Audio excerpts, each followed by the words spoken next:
when a person is said to be resident or non-resident, এটা করতে গেলে আমাদের বুঝতে হবে যে আমরা কোন প্রিভিয়াস ইয়ারে আছি, সেই প্রিভিয়াসটাকে আমরা প্রিভিয়াস ইয়ারটাকে আমরা নাম দেবো রেলিভেন্ট প্রিভিয়াস ইয়ার, ছোট করে নাম দিলাম আরপিওয়াই।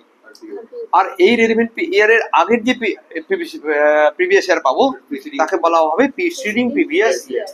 তাহলে দুটো শব্দ পেলাম, একটা হচ্ছে আরপিআই আর একটা পেলাম PPI, which starts from 20 to 23 and onwards not downwards and তার আগের দিকে ভেরি গুড চলবে।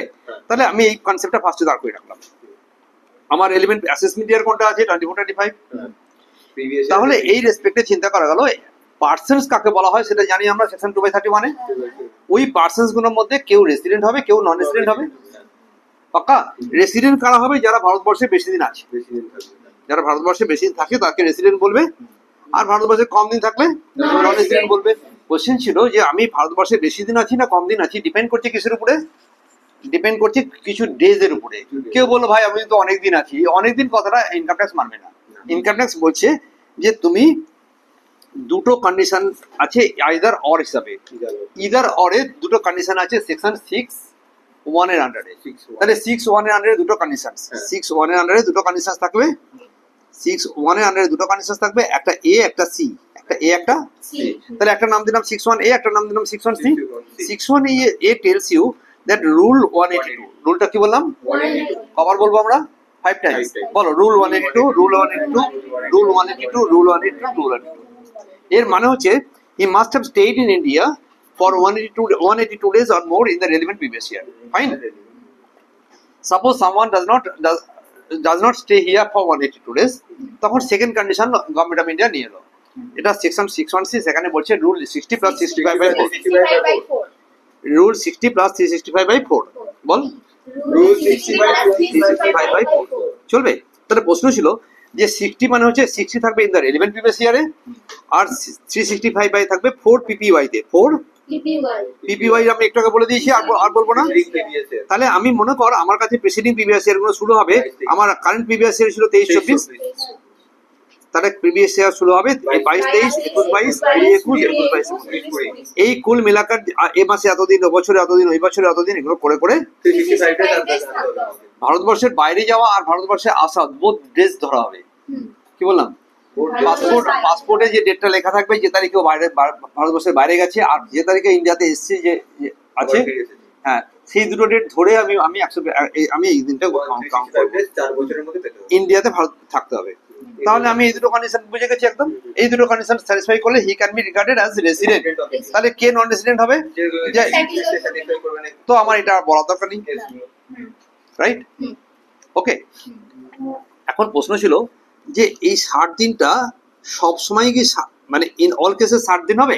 কিছু ব্যক্তির জন্য এটাকে আমরা 120 দিন করে দেবো, কিছু ব্যক্তির জন্য এটা আমরা 182 দিন করে দেবো। তাহলে অলওয়েজ এই 60 দিনটার মাথায় আমি একটা স্টার মেরে দিলাম যে 60 দিন ইজ নট অলওয়েজ 60 দিন in the section as explained as given in section 6(1)C তে।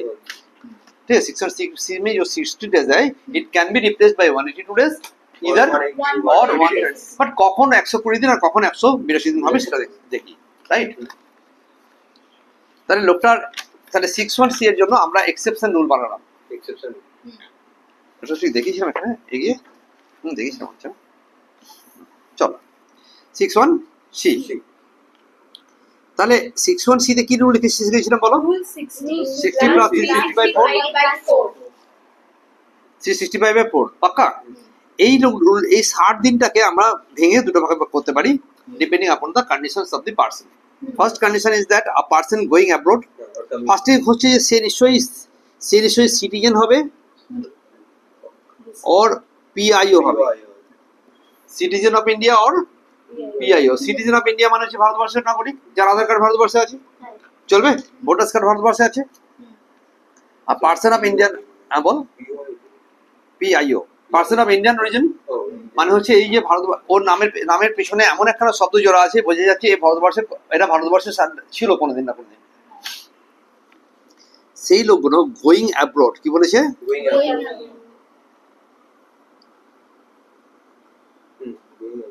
Going abroad. আচ্ছা এখানে কামসিন ইন্ডিয়াতে কি PIO ছিল না শুধু সিটিজেন ছিল? দুটোই ছিল মনে হচ্ছে। চলো গোয়িং অ্যাব্রড ভারতবর্ষ থেকে বাইরে যাচ্ছে একদল লোক হতে পারে, আর একদল লোক ভারতবর্ষে ভিজিট করতে এসছে, থাকতে আসেনি পার্মানেন্টলি। যদি বলতো রিটার্ন ইন্ডিয়া ফর পার্মানেন্টলি, তাহলে অন্য অন্য রুল হতো। এখানে কি বলেছে বলো? তাহলে লোকগুলোকে দুটো ভাগে ভাগ করলাম, একটা বাইরে যাচ্ছে ট্রেনে করে, আর একজন হচ্ছে ভারতবর্ষে ভিজিটে আসছে। প্লেনে করে যখন বাইরে যাচ্ছে তখন সে এমপ্লয়মেন্ট পারপাসের জন্য যাচ্ছে, চাকরি করতে যাচ্ছে, অথবা জাহাজে ক্রুম্যান হিসেবে যাচ্ছে, as a crewman of the ship. আর ইন্ডিয়াতে যখন আসছে তখন সে ভিজিট করতে আসছে তাজমহল। পাক্কা? হ্যাঁ, সনদ ঘোষের বাড়ি। পাক্কা? আমার কথা বুঝলে? ওকে, মেয়ে শ্বশুর মারা গেছে, শ্রাদ্ধের জন্য এসব দিয়ে আসতে হবে না, কাপড় চাপড়।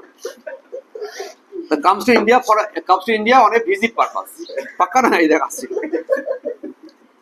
পাক্কা? এই লোকটা যখন ইন্ডিয়া থেকে বাইরে যাচ্ছে তখন ওই 60 দিনটাকে রিপ্লেস করো 182 দিন। 60 days রিপ্লেস বাই, চলবে কি না চলে হলো। এবার লোকটা যখন ইন্ডিয়াতে এসে ভারতবর্ষে ঘুরতে ঘুরতে এসছে এরকম, বুঝলি, তার খুব শখ ইন্ডিয়ার মেয়ে বিয়ে করবে, তাই ইন্ডিয়াতে মেয়ে দেখতে আসছে, বছর 2-3 বছর ধরে মাঝে মাঝে আসছে, মেয়ে দেখতে আসছে, ভালো কথাবার্তা। ইন্ডিয়াতে এসে সে যখন ইন্ডিয়াতে আসছে তখন দেখো, কি বললাম, যখন ইন্ডিয়াতে আসছে তখন দেখো ওর ফরেন সোর্স থেকে ইনকাম না, ওর ইন্ডিয়ান সোর্স থেকে income, apart from total income other than income from foreign source exceeds 15 lakh. সে ভারতবর্ষ থেকে অলরেডি 15 লাখ টাকা ইনকাম করে, ভারতবর্ষে প্লাস বাইরে ইনকাম করে। বাইরে ইনকাম ধরো না, ইন্ডিয়ার ইনকাম। তাহলে এই যে ভারতবর্ষের লোকটা বেড়াতে আসছে, তার কি ভারতেও কিছু ইনকাম আছে? বললাম হ্যাঁ আছে। কত আছে? 15 লাখ টাকার বেশি আছে। তাহলে 60 দিনটা বাড়িয়ে দিয়ে 120 দিন করে দাও। 60 দিন বেড়ে গিয়ে তাহলে কোন লোক টাকা 120 দিন করা হলো? যার 15 লাখ টাকার ইনকাম আছে, যার ইন্ডিয়াতে কিছু না কিছু ব্যবসাপত্র কিছু না কিছু করে রেখে দিয়ে গেছে, সেখান থেকে 15 লাখ টাকা ইনকাম পায়, মোর দ্যান 15 লাখ টাকা। তাহলে সেক্ষেত্রে 60 দিনটা বেড়ে হবে 120 দিন। এটা নতুন রুল, রাইট? আর একটা যে যার ইনকামটা ইন্ডিয়াতে 15 লাখ টাকার কম আছে তবু ইন্ডিয়াতে বেড়াতে আসে, সেক্ষেত্রে কিন্তু তোমার যেমন 182 দিন, 60 দিনটা replace by 60 days replace by 182 days. এই গেল এখনো পর্যন্ত আমার অর্ডিনারি রুলের গল্প, যেটা আমার বেসিক রুল। এই বেসিক রুলটা ফুলফিল করে লোকটা রেসিডেন্ট হয়ে গেল। লোকটা কি হয়ে গেল? যখন রেসিডেন্ট হয়ে গেল তখন আমরা বলতে পারি কাউকে অর্ডিনারি রেসিডেন্ট, কাউকে নট অর্ডিনারি রেসিডেন্ট।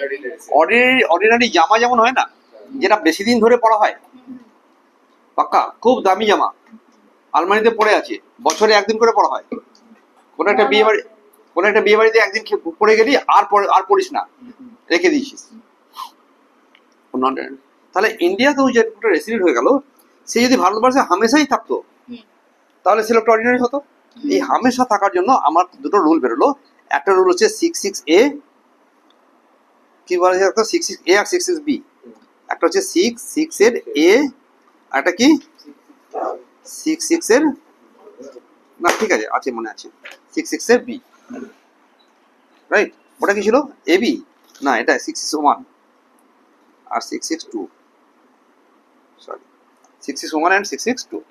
তাহলে বলো 66 এ বলা হলো যে ভারতবর্ষে সেই লোকটার 1 নম্বর রুল হচ্ছে রুল 2/10। বলো আবার রুল 2/10 তাড়াতাড়ি করে।